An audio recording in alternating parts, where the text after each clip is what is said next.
Terry Wiggum over here, one of the two co-directors of the Institute for Genocide and Mass Atrocity Prevention. It's great to see you all. Thank you for coming. Our guest, Pedro Molina, is here tonight as part of a regular series that program that we run here at I-GMAP, where we bring atrocity prevention practitioners in a broad sense from all over the world doing all kinds of different work to Binghamton University for a week at a time to meet with students, to visit classes, to have lunches and coffees with colleagues and friends, to meet people, and including to give one public presentation. And so it's one of our favorite programs. It's one of the things that we love to do to meet our make new friends, and it's wonderful to see you all here today. I do hope that you will all continue to visit the GMAP website or get signed up with Nicole Barron, our assistant director, for our mailing list, so that you can have timely news about our future events and our future visitors. We have a lot of interesting things happening in the spring semester as well. We're delighted this evening to welcome our friend Pedro Molina.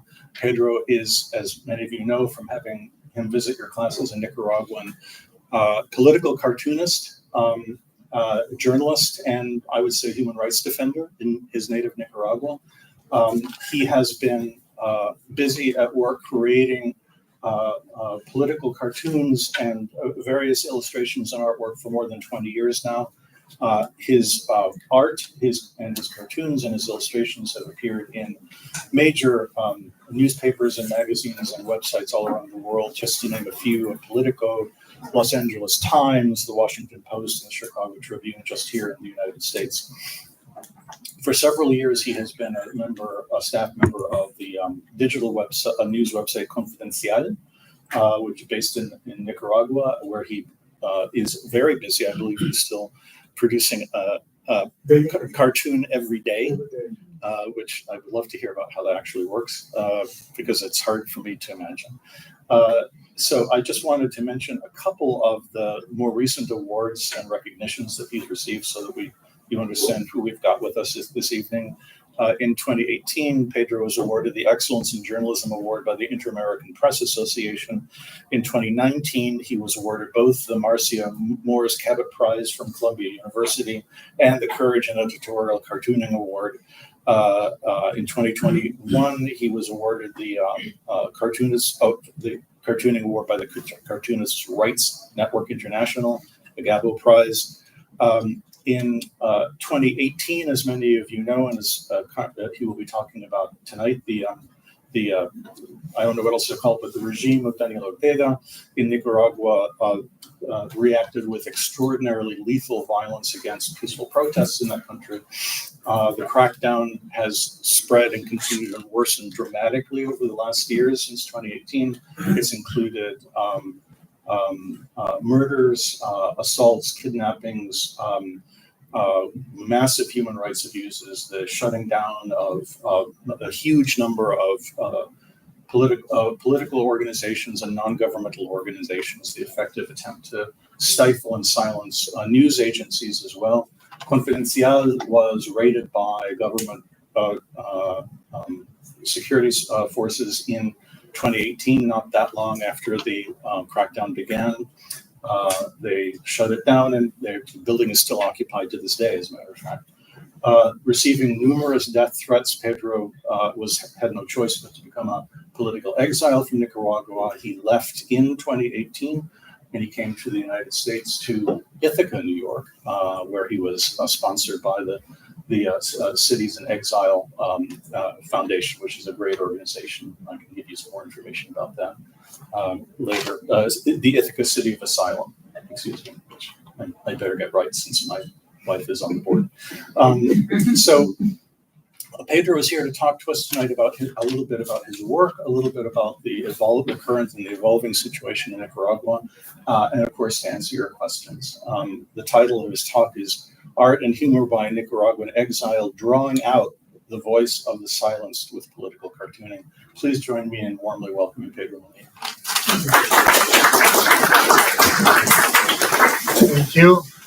First of all, I would like to thank Maxim and I-GMAP and Binghamton University for this invitation to talk about my work and the context in which it is created. I hope everybody can hear me. If you can't hear me well enough, you are welcome to move next to me. My English is a work in progress, all right? So fortunately, today we have several people who speak Spanish. So if at some point I forget a word and I don't know how to say something, I'll reach out to you guys so you can help me with it. So first of all, I would like to start explaining a little bit about what is cartooning, okay? It seems to be very easy to understand, but it may be that it's not. Cartooning, which is basically the idea of transmitting opinions with the use of satirical, ironic, or humorous drawings, is an idea that has been around for hundreds of years. There are several types of cartooning. For example, panel cartoons, such as The Far Side by Gary Larson, whose only purpose is to entertain, right?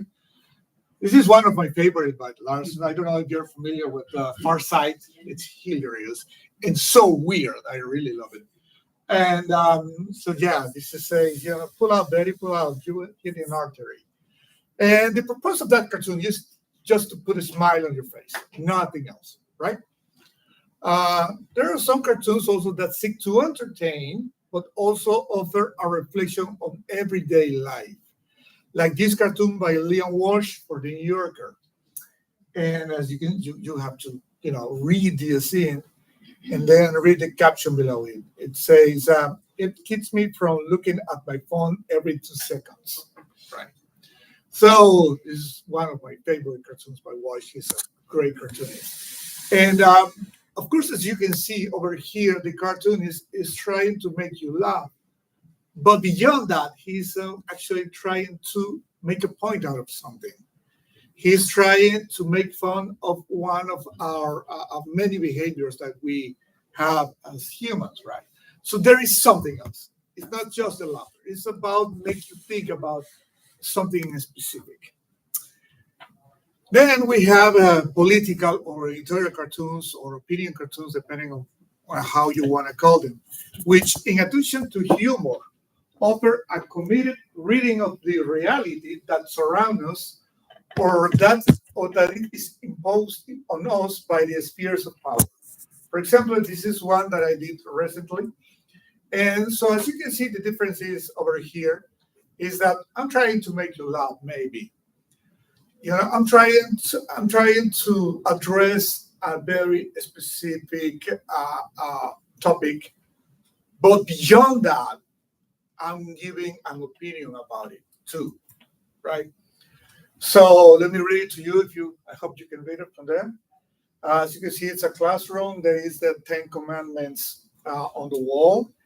And over here we have the Republican elephant, which is, of course, the symbol of the Republican Party. And it says the lesson. It says, do you know what happens to those who break them? Talking about the 10 Commandments. And the kid says, yeah, they become your presidential candidate, right? So, again, I'm not just trying to make you laugh. I'm trying to think about a topic and see if you think it makes sense. And see if it makes sense to you, the people who say that they support somebody like Trump for religious reasons actually makes sense, right? So anyway, that's what I'm offering. So like I was saying, cartooning is basically the idea of transmitting opinions with the use of satirical, ironic, or humorous drawings, an idea that has been around for hundreds of years. Some famous painters were also cartoonists or caricaturists. Here we have a couple of samples of that. Leonardo da Vinci, the Grotesques by da Vinci, and Francisco de Goya y Lucientes, Goya in short. I'm going to talk a little bit more about Goya. Why? Because I'm a big fan of him. Goya was not only a terrific painter, but also a man deeply concerned about the political and social behavior of the Spanish society of his time. During his career, devoted a lot of his precious time to create many wonderful cartoons and satirical drawings of these behaviors. In his drawings, you will find that he could criticize the stupidity of the high class, as well as that of the lower class with the same strength. He also faced censorship. Most of these drawings were not seen for many years because they were considered tasteless or even dangerous. But if we want to talk about artists who devoted most of their time to cartooning, then we can talk about people like Honoré Daumier from France. Daumier did a terrific job criticizing the political and social leaders of his time, even when that caused him to be imprisoned. For example, he was put in jail and spent around 6 months in a cell after drawing this cartoon of French King Louis Philippe. On the US, we should probably start with this drawing that many call the first American editorial cartoon ever created. Do you know who did this one? Because some people just don't. Benjamin Franklin. And actually, it's not the only one that he did. Actually, he actually drew more than just a couple of cartoons, which is very interesting. On top of everything, the guy was also a cartoonist. But then we can talk about people like Thomas Nast, since we are in New York, German migrant and cartoonist. Nast is credited with being the one who took down William Mercy Ball's tweet, the corrupt head of Tammany Hall in New York at that time. Now, that's what I would call an influencer, right? Being credited with being the one who could be able to bring down a character so powerful as this one, it's really something. I don't know if you also, are you aware of who was this guy, Boss Tweet? Do you have any reference from it? I mean, being that we are in New York. Have you seen this movie, The Gangs of New York, by any chance? So the bad guy of that movie, that's that guy. Anyway, so we can talk also about the Herbert, the legendary cartoonist from the Washington Post, who coined the phrase McCarthyism in the 50s to criticize the witch hunt of Senator Joseph McCarthy. And together with cartoonist Paul Conrad, contributed to expose the corruption of Richard Nixon. To this day, opinion, editorial, political cartooning, or whatever you want to call it, is still present, although it has evolved. It is now mostly done in color. Its traditional distribution medium is no longer just newspapers, but also news websites and social media outlets. And some of them have become animation shows like The Simpsons, The Boondocks, or South Park. All of these shows have a very heavy element of political and social commentary in them. And even contemporary visual artists who don't necessarily identify themselves as a cartoonist use the same tools of exaggeration, observation, and humor in their work to make a point. Like, for example, the now world-famous street artist Banksy. He used a lot of elements that we all use in cartooning to make a point, like humor and very powerful imagery. In short, whatever form it takes, classic cartoon animation for the internet or television, graphic novel or whatever, opinion cartooning remains relevant and at the same time dangerous. Even now, cartoonists continue to have an important role as watchdogs of their societies, and sometimes paying a price for it all around the world. In recent years, we can talk about people like Ramon Esono Valle, a cartoonist from Equatorial Guinea who spent 6 months in jail after being arrested on false charges because he illustrated a satirical graphic novel starring Teodoro Obiang Nema, the dictator of Equatorial Guinea. Just to give you an idea, because this is a very genius idea, that what they did with this book.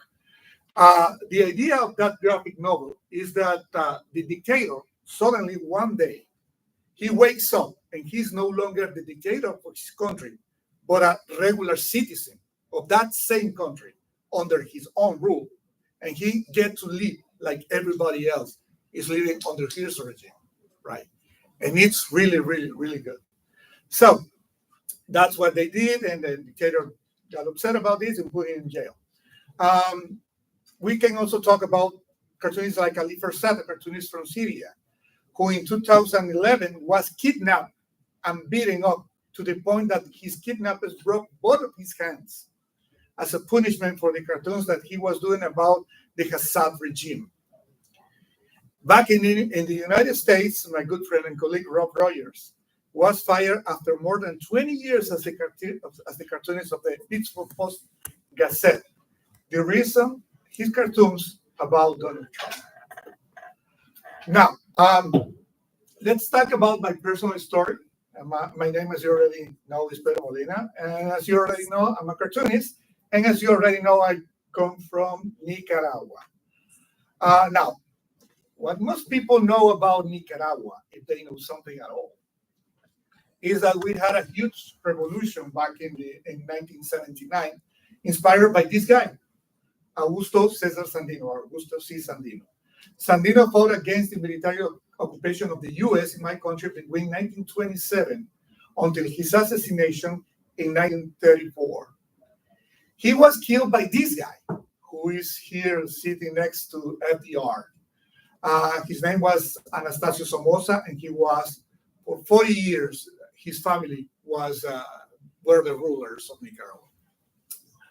Somoza and his sons, the Somoza dictatorship, for more reference, ruled Nicaragua for 40 years. This is a cartoon that German-Dutch cartoonist Fritz Bernhard made in those years.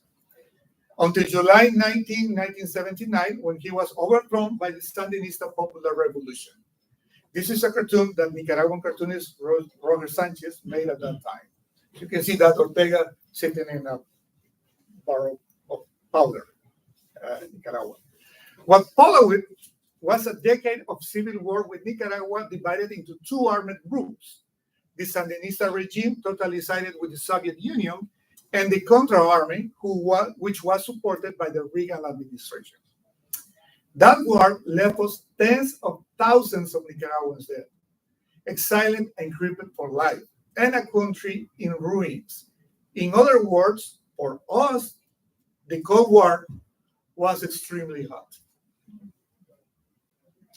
In the 90s, we finally had re-elections, and Nicaragua was able to get rid of Daniel Ortega.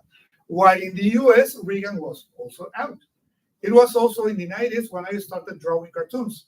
I was 17 years old, and this is the first cartoon I ever did, first political cartoon. And guess who that guy is? That's Daniel Ortega. It was a critical cartoon of the arrogant former President Daniel Ortega, who believed that the revolution was his and nothing more than his. Finally, we lived in freedom and had the chance to review the country and its institutions. That lasted until 2006, when a pact between the extreme left and the extreme right political parties allowed Ortega to return to power. That's him looking himself in the mirror as Somoza. So as you can see, I have been drawing basically the same guy my whole career, which is something that always amazes me when I talk to cartoonist colleagues here from the US, and they tell me they have been drawing 6, 7 presidents. Wow. I wish I knew what was something like that. Anyway, so this guy came back into power in 2006, and since then, he and his wife, Rosario Murillo, which is also his vice president, rule Nicaragua, imposing fear and repression, and making their eccentric children an essential part of the repressive regime. So in summary, we are, as a country, at the same point where we were more than 40 years ago with the Somoza dynasty, with the exception that the corrupt dictatorship this time comes from the left, not from the right, which at this point, it makes no difference in terms of repression. Repression that worsened in April 2018 when federal people took to the streets to protest, and the response of the dictator couple was to start killing Nicaraguans in the streets right away. I was, of course, drawing on all this, as I have been doing it professionally for over 25 years. Of course, the dictatorship was not happy with the coverage that independent media were doing of its repression. They didn't want anyone inside or outside Nicaragua to know what was happening. During those months, many journalists covering the protests in the streets were robbed and beaten. One of the regime snipers killed journalist Angel Gaona, which you can see over here, with a shot to his head while he was broadcasting on Facebook Live. And in December 2018, confidential facilities, Confidencial is the digital newspaper that published my work, were taken over by the regime police. This is a photo of me drawing in the Confidential newsroom just a few days before it was taken over and looted by the dictatorship. This is how they left the newsroom after looting it. To this day, the building remains in the hands of the dictatorship. Then the repression continued with other independent media outlets, and because of that, many journalists, including me, had to go into exile in order to continue doing our work. So here I am, thanks to the support of several cartoonists, artists, journalism, and human rights organizations, drawing about what has been happening in my home country since, like the electoral fraud that we had in 2021, where basically what happened is that we were supposed to have elections, and Daniel Ortega would say, you know, I'm coming for to re-elect myself again. And I was wondering who wants to run against me. Oh, I want to run. Okay, put him in jail. And if you put him in jail, I will be the presidential candidate for the opposition. Okay, put him in jail too. And then the next one, and then the next one. He ended up putting 7 presidential candidates in jail that year. And of course, he re-elected himself because he won the election. Okay? Anyway, so here I am. Even when I am exiled, I have continued to create my daily cartoons for Confidencial and other projects focused on denouncing human rights abuses in Nicaragua. One of those projects has been the now called Remembering is Resisting. Let me tell you what it's about. At some point in 2018, I started to draw a series of drawings of the victims of the dictatorship, adding to the drawings their names and details on how they were killed. Despite being an emotionally draining project, it has been one of the most rewarding ones of my career. Why? Mainly because I started with a small list of the most well-known cases that came out in the media. But when they began to be shared on social media, the families and friends of the victims began to send me information on their loved ones who had been murdered by the regime, so I could also include them. So this personal project ended up becoming a collaborative one, and it started to grow and grow and grow until we decided to put together a book with all the drawings created over these years and distributed in digital format, because due to censorship, it is the only way to circulate this type of work within Nicaragua. You can take a look at the book over here.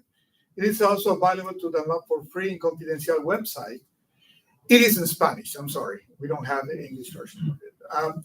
The book includes the drawings, but also comments from the families of the victims, which for me, it makes it extra special, right? So a few families knew about the book, they saw the drawing, and they sent me comments to include it on the book. And as you can see, you know, it's overwhelming to see this. I will share with you now just one of those personal stories that was later included in this ebook. In 2018, there was a big controversy over the poor treatment of migrant children by the Trump administration. And this cover from Time magazine was all over the internet. Something, of course, horrible. And everyone was talking about it. But that very same week, a married couple was running with their 2 children in Managua, the capital of Nicaragua, seeking protection from the regime's paramilitaries that were ravaging the streets. They had 2 children with them, a little girl of a few years and a baby that the father carried in his arms. One of the snipers was nearby. He did not aim his rifle at the father or the mother. He aimed directly at the baby's head and killed him. And no one in the world was talking about that then. And so I wanted to show that, and then I did the other version of the cover, and Taylor Lorio was his name, and he was just one of the many minors who, along with the rest of the adult victims, have been murdered by the Ortega and Murillo dictatorship. This is the drawing of him that I included in that book. So like I was saying, I keep drawing about what is happening in my country, but also about what is happening in the rest of Latin America. For example, about how the threat of authoritarianism and corruption has expanded in the region and the rest of the world, like the ongoing Putin war against Ukraine and the dangerous consequences of his madness, and more people like him. Or the protests of women in Iran, where the regime approved the I-GMAP bill to reinforce their control over women. And the ongoing crisis in the Middle East, of course. So I'm drawing about all that. Not that funny anymore, right? But also about what is happening in this country that has welcomed me, and for which I cannot help worrying when I notice that many harmful political behaviors that we have already seen and experienced in Latin America are beginning to be seen here as well. I also get involved in international campaigns like the project I did with the Office of the United Nations High Commissioner for Human Rights on issues that are of particular importance to me, including freedom of speech, of course, freedom of press, and migrant rights. And of course, being myself somebody who has been forced to exile twice in my life, this is a very important topic. Let me read this one for you. It says, I am an immigrant. When they don't want to do certain kind of jobs, I'm a solution. When they don't want to pay a lot for a specific kind of job, I'm a solution. And when the government of my country needs somebody to send money to keep their system going, I'm a solution. But when I ask for respect and rights, I am trouble, right? Which is pretty much what happened, not only here, not only in this country, but in many countries of the world, because this problem is something that is happening all over the world. It's happening here, it's happening in Europe, it's happening even in Latin America, even in Central America, between Central American countries, okay? So just to be aware of it. Another interesting project that I did was participating in the human rights campaign of NBA basketball player Enes Freedom, who has a peculiar way of raising awareness about human rights violations around the world, using basketball shoes decorated with complaints about abuses in various countries. This is the one that I did about Nicaragua. One of the most recent projects that I have been working on is the one that we were doing together. We just finished it with a humor writer from Nicaragua to talk about the future of peace for Nicaraguans. Why is that important? Because right now, many Nicaraguans faced with a dictatorship either feel the temptation to once again opt for violence as a tool for change, like in the 70s or the 80s, or become depressed, alleging that our history as a country tells us that we are people prone to violence, who have never known how to understand each other and work together for a greater good. Our intention is to demonstrate with evidence that this is a lie. Reminding them every time in our history as a nation that as a people we have known how to unite over our differences to overcome our adversities. Because many times, both personally and collectively, we tend to focus on our mistakes and failures instead of our achievements.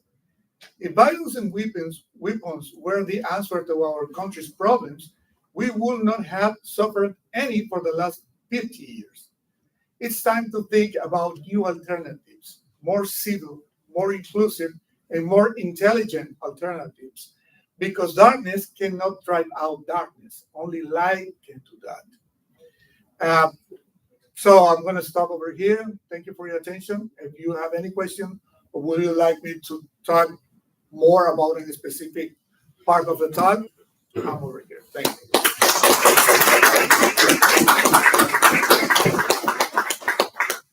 Yeah. Are you making this virtue project, or is that someone else's project that you drew about?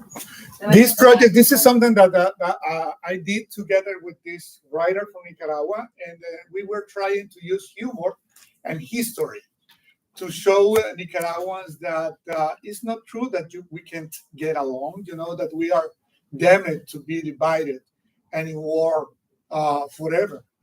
Actually, there are many, many times in Nicaraguan history that we have known how to come together to achieve something that everybody wants. So that's right now the challenge, to find a new way to get out of this problem in Nicaragua. Because, we had a revolution once and we thought that was the solution.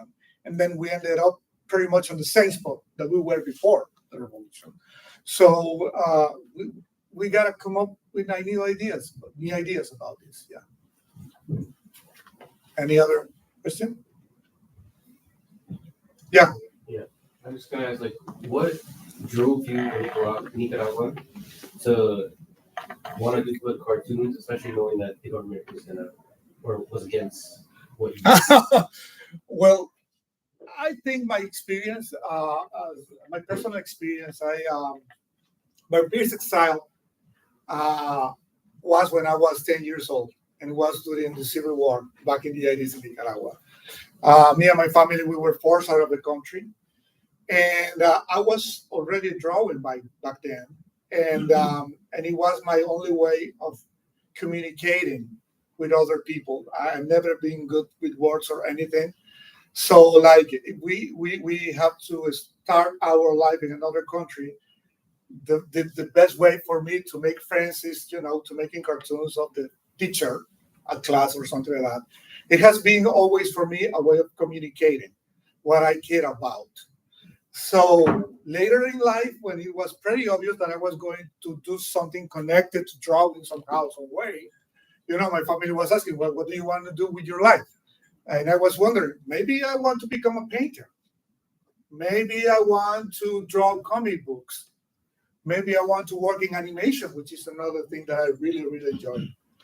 But then I think it was maybe my personal experience and the fact that from the very young age, I had to actually ask adults and myself, why do I have to live like this? Why don't I get to live where I want to live, my country? Why these things happen? Why wars? How come these politicians that are always saying that are trying to do the best for us, they end up doing the worst for us?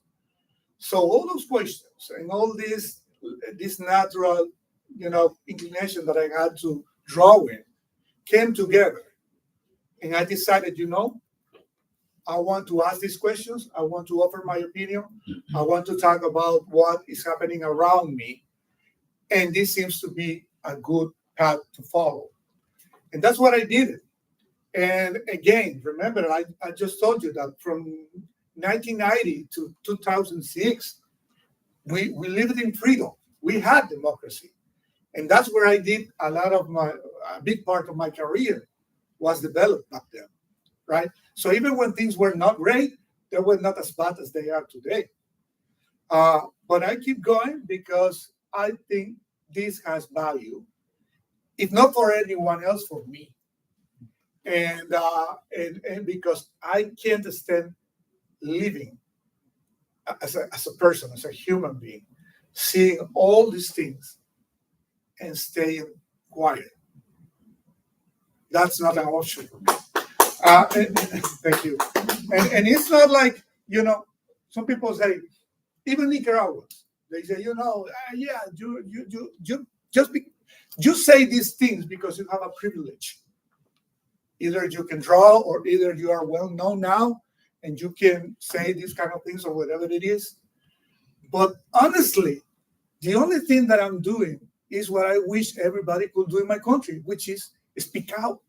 Say whatever is in your heart, in your mind, without being afraid of being punished by it. And so I'm not doing anything special. But the problem with authoritarianism is that they take rights and they turn it into privileges of a very few, right? So that's my problem with it. And that's what I think I keep doing this because I see it as my right. And as I like to say, the best way to defend your rights is using them. Because if you have a right and you are not using that right, somebody else will come and take it from you. You can count on that. So you have to exercise your rights all the time. And that's the only thing I try to do. Anyone else? Yeah. We've known each other for a while, but I never got to ask you how much time you spend every day reading the news and digesting what's going on in the world, not just in Nicaragua, because your work is now much more international than that. I'm immersed in news 24/7. I can't quit, and it's not like I'm a news junkie because I want to, but it's because I have to. I was reading a colleague of mine from the U.S. that he was sharing that after the last election over here, he was so angry, so depressed, so, that he said, I'm going to take a week. I'm going to get out of social media. I'm going to, take care of myself and put my mind in a better place because I can't deal with this right now.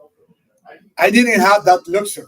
I had to come up with an idea about the election for the next morning after the election, right? So I filed my cartoon about the election result at 7 a.m. next morning because I was thinking all night, about this. So it's something that you have to do. But I think the fact that I'm so immersed into it all the time that it's kind of, I know my way around it. And in talking about Nicaragua, which is something that takes, of course, a lot of my time, I know so well these people, for better or for worse, that I even, it's not difficult for me to guess what will be their next step or why they are doing this or that or whatever. And over here in the U.S., the sad truth is that many things that I am seeing here, I have already seen. So I know where this is going. So yeah, that's the way it is. But again, I'm always immersed into it. Always. Yeah. As an exile, now you're working here. Uh-huh. So who are the stakeholders for your daily advocacy work?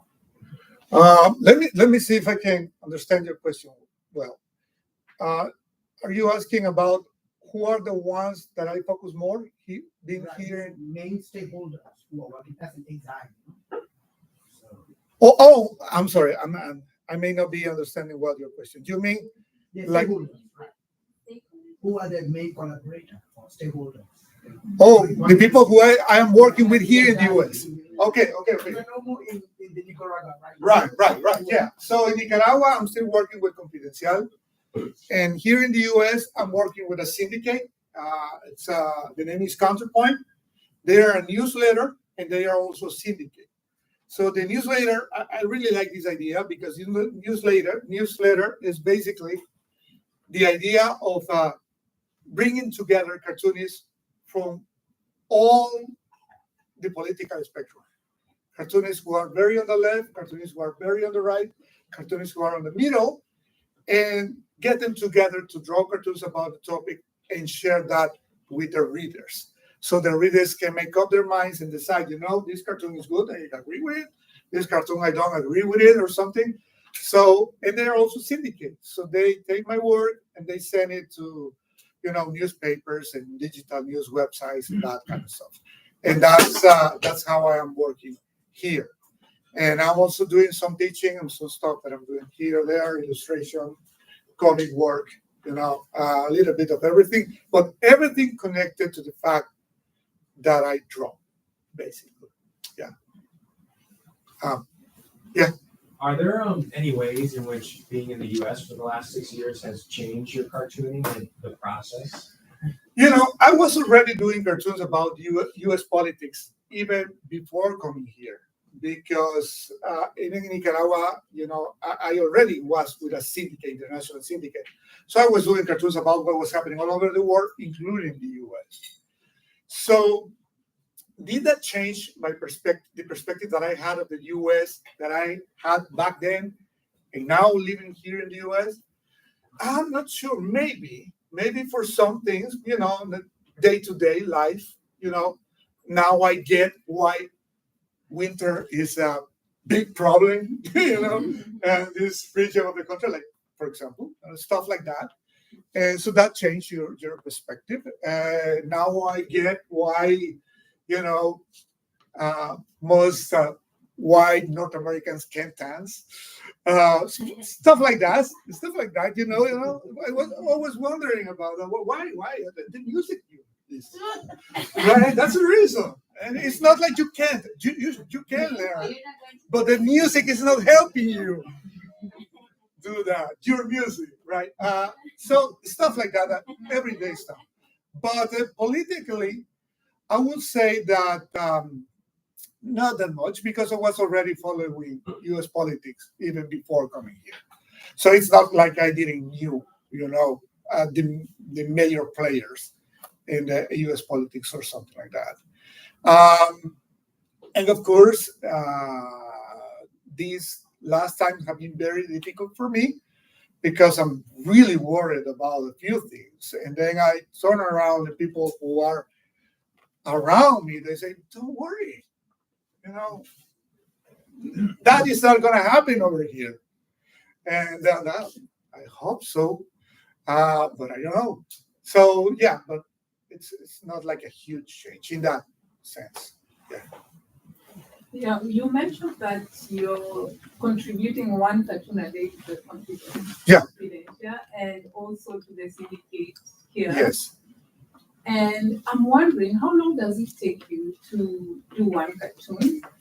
Also in the workshop, you demonstrated like how critical creativity is in designing this cartoon. And I'm wondering, what do you do to enhance your creativity? Are there like specific things you do to make? That's a great question. Better? Thank you for that question. Because it connects me with something that I really enjoy, which is learning about creative processes. And why do I enjoy learning about that? Because there's so many.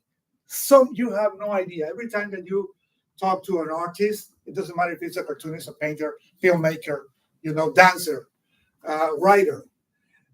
Each one has their own routine. They have secrets, tips, and stuff that maybe you can mix up and try by yourself and see how they work for you. And I think it's a matter of like exercise. In order to be in good shape, you want to be in good shape, which I am not. You go every day to the gym, right? And you to exercise and you live, and everything. So it's the same thing with creativity. If you exercise that muscle every day, it gets better. It gets stronger. And it's very much the same thing, because in the art world, I would say not even the people in the art world, the people who have this idea of the art world, this idea that, artists, they have to wait for their muse, to come and tell them, or the inspiration, and that doesn't work for us. I have to find a cartoon, either if I am inspired that day or not, right? So it's a job, and so I am very practical about it. I can't just sit to wait if a muse is gonna come up with a great idea for my next cartoon. I gotta work on it by myself. So on those days when inspirations do show up, I can write 10, 12 different ideas, and I write them down. Why I write them, all of them? Because there will be some days where I will not have a single one. So I will go back to this bunch of ideas that I had, and I will find something that will work for me for those days. So that's a trick, see?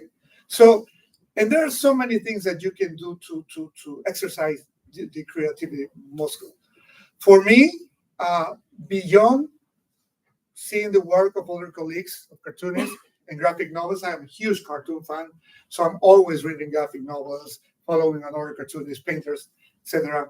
Beyond that, film. I really enjoy movies. So, and sometimes I'll be watching a movie. I'm not a movie critic. I am not like a movie expert. I'm just a fan. I just sit there and enjoy a particular color in a movie or the argument or the character or whatever, and that inspired me. Sometimes it will be the camera angle in a specific movie or something. Like, for example, I really enjoy Stanley Kubrick's movies because, you know, his obsession with symmetry in the scene really, you know, it gets me, right? And I always amazed how about another director which shared that same obsession with Kubrick, which is Wes Anderson, can use it for something totally different, not just make you scary or be tense or something, but to make you laugh, so and they are using the same tool, and the same trick, the symmetry, but they use it for different things. That kind of stuff I pay attention to, right? Like the Spider-Man into Spider-Verse movie. I saw the movie and it was amazing. I was, oh my God, who designed this whole thing? This is just pure genius. And then later I found out that the guy who did that was Alberto Mielgo. He's a painter / designer, cartoonist from Spain. And he designed the whole look. And I already knew him. I was already following him because of his paintings. But I wasn't aware that he was the one who designed this whole thing. So these things are always connected. And films is a great source of inspiration for me, and music. At this point of my life, I realized that there is some specific kind of music that I enjoy that doesn't have nothing to do with the rhythm. I can dance. I am Latino. Remember, I was just saying that, when people can dance. I can't dance, at all. But for example, I really love Rubén Blades' songs. I don't know if you know this guy. And his songs are salsa. They are, to dancing. But the lyrics of Rubén Blades, they are another level of complexity. So that inspires me. People like him, like Johnny Cash here in the US, for example, or Leonard Cohen, or Joaquin Sabina from Spain, and so many others. So music and film are really important.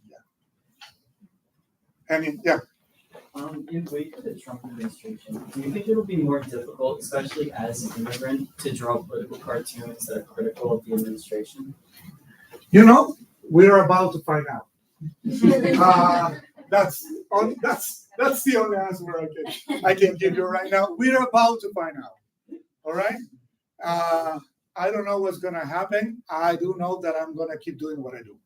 That's the only thing I can say. Of course, as somebody who has lived through what authoritarianism is not by design. Nobody else in the world have to live under something like this. But we'll see. And I'll keep you posted. Yeah. Any other question? Does the Ortega administration have any capacity to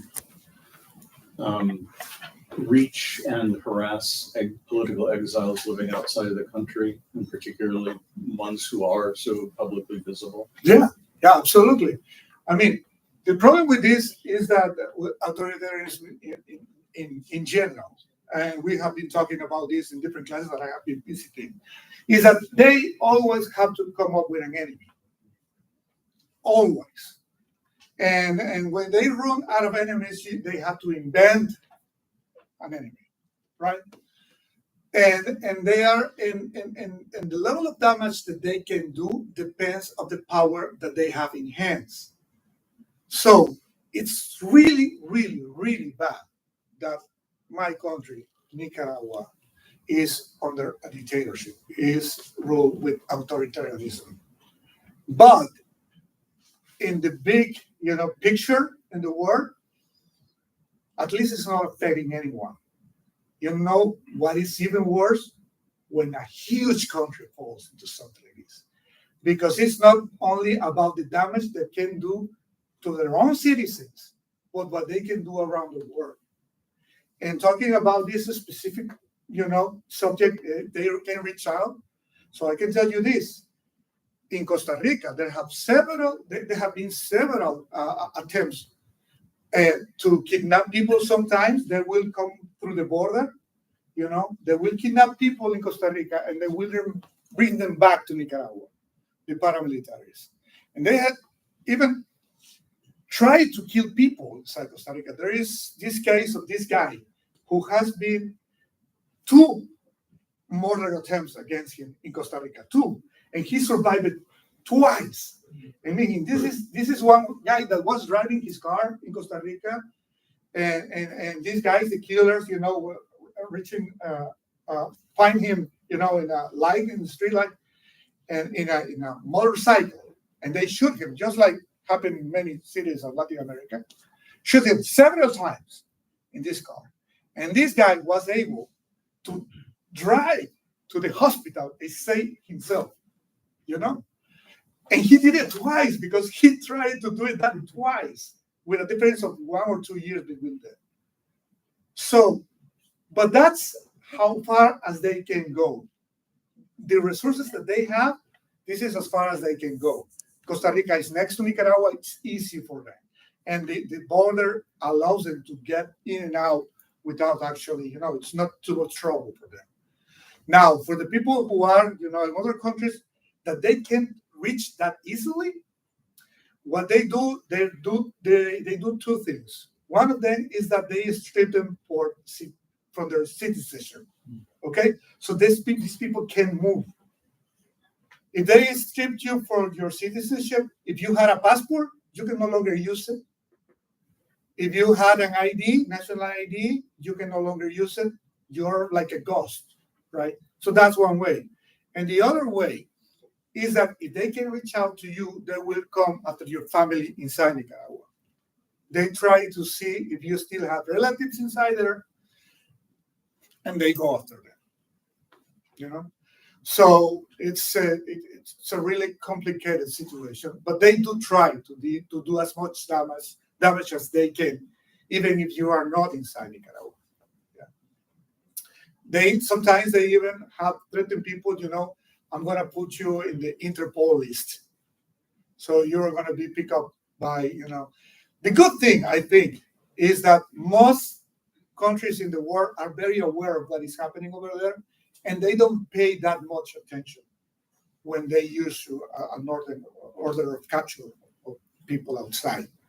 But of course, there are some countries that you better don't go because they are friends of Nicaragua's regime. And if you go there, they could take you, put you in a plane, back to Nicaragua, right? I would never think to go to Venezuela, for example, or Cuba, right? No. Even if it's just transit, it's something that you have to plan ahead. You can't go there. It's too risky. So that's the way it is. Yeah. Any other questions? Yeah. Thank you very much, Pedro. So I saw in your lecture a lot of similarity with what we know about Iran and your experience, like kidnapping the people, planning to kill them and go after their family. So I have the feeling that they talk to each other. I mean, it's not a feeling, we know that they do that, but it's how it comes that they can work together. And we can't. Exactly. That's $1 million question. And that's something that I always like to repeat to people. Yeah. the bad guys can get together so easily. Why the good guys can't? But in the time of, excuse me, but Yeah. in the time of Ortega in 1979 to Mhm. 1986, 7, I think a lot of bodyguards, they came from Europe, from all over the country to help the Oh, yeah. revolution. They support each other. Yeah. I mean, like, I don't know if you remember this, but Iran and Nicaragua, they call each other sister revolutions. They both happened the same year. Okay? They are so similar. I mean, we were talking the other day that one of my favorite, talking about movies, animation, it's Persepolis. I don't know if you have seen that one. Oh, Yeah. if you have not yet, please go do watch it. It's amazing. So when I was watching that movie and reading the graphic novel, Marjane Satrapi, I could relate so much to it. Because this is the same thing. We live it through the same thing, right? And the only difference is that in Iran, the religious element was bigger. In Nicaragua, the religion was the revolution. Beyond that, everything else was the same, right? So I think the fact that these people actually, they can get together and they get along so well, and they don't, and right now, maybe 20 years ago, there was an ideological component on it, right? This bad guy is from the left, so they will get together with another bad guy on the left. Nowadays, that doesn't seem to be the case. It doesn't matter anymore if this bad guy is on the left or that other one is on the right. They are both fans of Putin, for example, right? So, and they do that and nobody put in question anything. I mean, for those people who follow these people, it's not questionable. I mean, somebody, Trump likes Putin. I don't care about it, And Ortega likes Putin.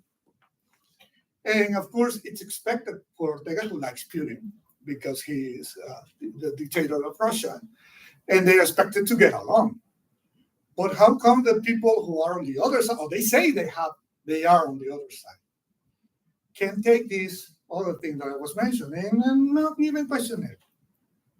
I don't know. So again, bad guys, they can get along very well between them. We should learn how to get along between ourselves. Because one thing the authoritarians always want to do is to divide people. And they go after every little thing that they think they can use to achieve that. So it can be a problem that is not a huge problem nationally, but if it's something that is going to divide public, they're going to amplify that. And this works in Nicaragua, it works in here, it works everywhere. Okay?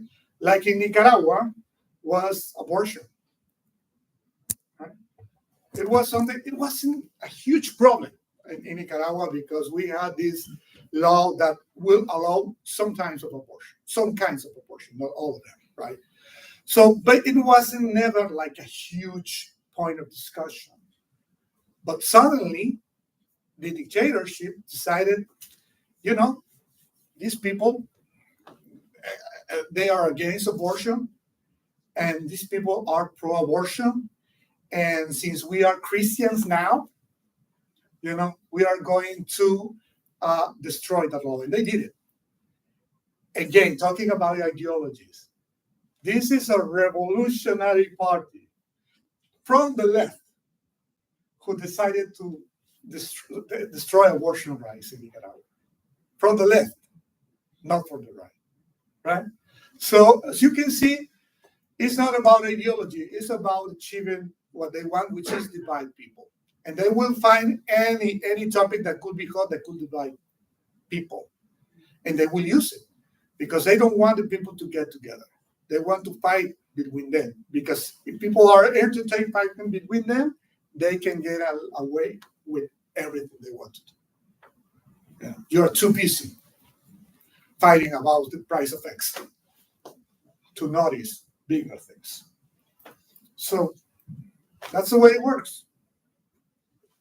Other question? No. Okay. Thank you very much. Thank you.